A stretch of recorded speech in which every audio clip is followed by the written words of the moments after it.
Bismillahirrahmanirrahim. Assalamualaikum warahmatullahi taala wabarakatuh.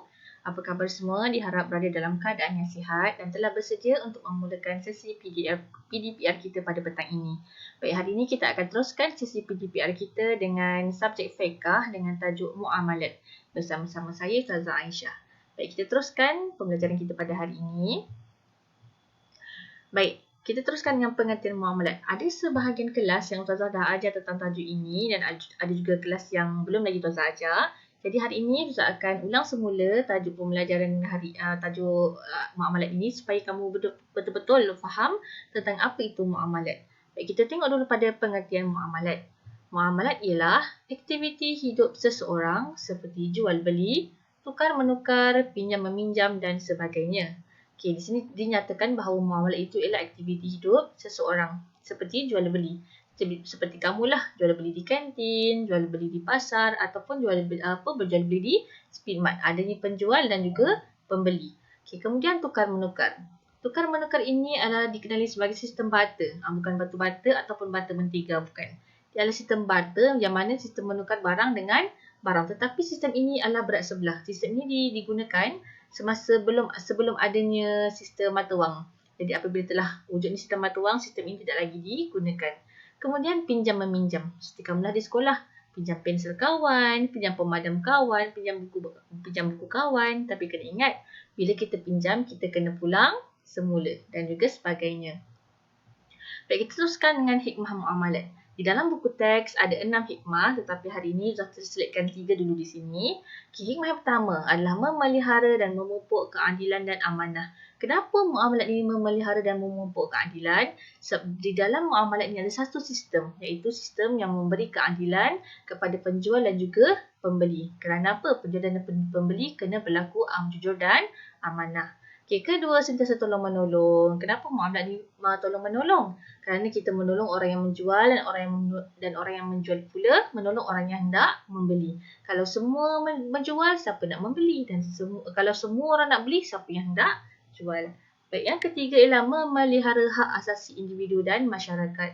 Macam yang Ustazah kata tadi, dalam muamalat ada satu sistem adil dan amanah.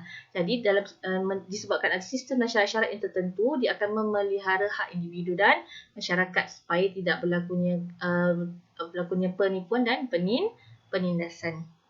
Baik, seterusnya adalah al-khiyar. Al-khiyar di dalam buku teks ada pada bahagian tahukah anda. Okay, kita tengok apa itu al-khiyar. Al-khiyar ialah memilih sama ada meneruskan atau membatalkan jual beli yang dilakukan. Okey, sebagai contoh, kamu jual beli melalui online shopping dekat Shopee. Kamu boleh pilih sama ada nak teruskan atau nak batalkan jual beli. Kalau nak teruskan membeli. Kalau nak batalkan, kamu hanya perlu batalkan jual beli. Itu namanya adalah al-khiyar. Jika dalam peperiksaan ditanya apakah masuk al-khiyar? Al-khiyar adalah memilih sama ada meneruskan atau membatalkan jual beli yang dilakukan. Baik, seterusnya ada dua jenis muamalat. Okay, jenis-jenis muamalat ada dua. Yang pertama ialah muamalat yang dihalalkan dalam Islam dan yang kedua adalah muamalat yang diharamkan dalam Islam. Baik, kita tengok satu-satu. Muamalat yang dihalalkan dalam Islam ada 5. Ini adalah 5 muamalat yang dihalalkan dalam Islam. Yang pertama, jual beli. Jual beli yang tadilah ada penjual dan juga pembeli. Yang kedua ialah as-salam. Apa itu as-salam? As-salam ialah jual beli secara tempahan. Contoh macam nak raya hari tu kan, mak kamu tempah baju raya, dah siap baru bayar. Itu adalah as-salam ataupun jual beli secara tempahan. Yang ketiga adalah al-qardu. Apa itu al-qardu? Al-qardu ialah hutang. Contohnya kita nak beli kereta atau rumah dan tak ada duit yang mencukupi. Jadi kita perlu berhutang untuk mendapatkan satu aset. Tapi hutang tu bukanlah berhutang dengan ahlong, tapi berhutang dengan agensi yang dipercayai seperti bank. Okey, kemudian yang keempat adalah ar-rahnu. Pernah dengar tentang ar-rahnu? Ar-rahnu ini adalah gadaian. Gadaian dalam Islam. Tapi bukanlah kamu gadai dekat kedai pacak gadai acong atau kedai pacak gadai akuan, bukan. Ini adalah gadaian dalam Islam.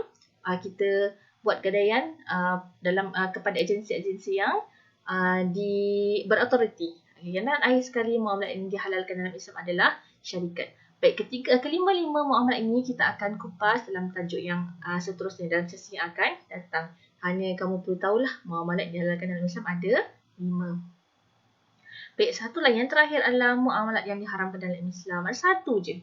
Jadi Islam ni adalah agama yang mudah, agama yang tidak memberatkan penganutnya. Jadi ada satu je muamalat yang diharamkan yang perlu kita elak, iaitu riba. Riba ni apa? Riba ini ialah tambahan atau bunga. Kita selalu dengar kan, kalau ada orang buat pinjaman dengan ahlong, contoh dia pinjam RM20, kena bayar semula RM50.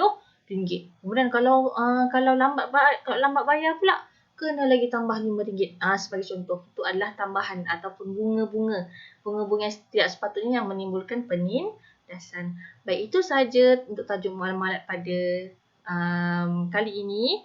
InsyaAllah kita akan jumpa lagi pada tajuk yang akan datang. Sekian, wassalamu wa ilal liqa.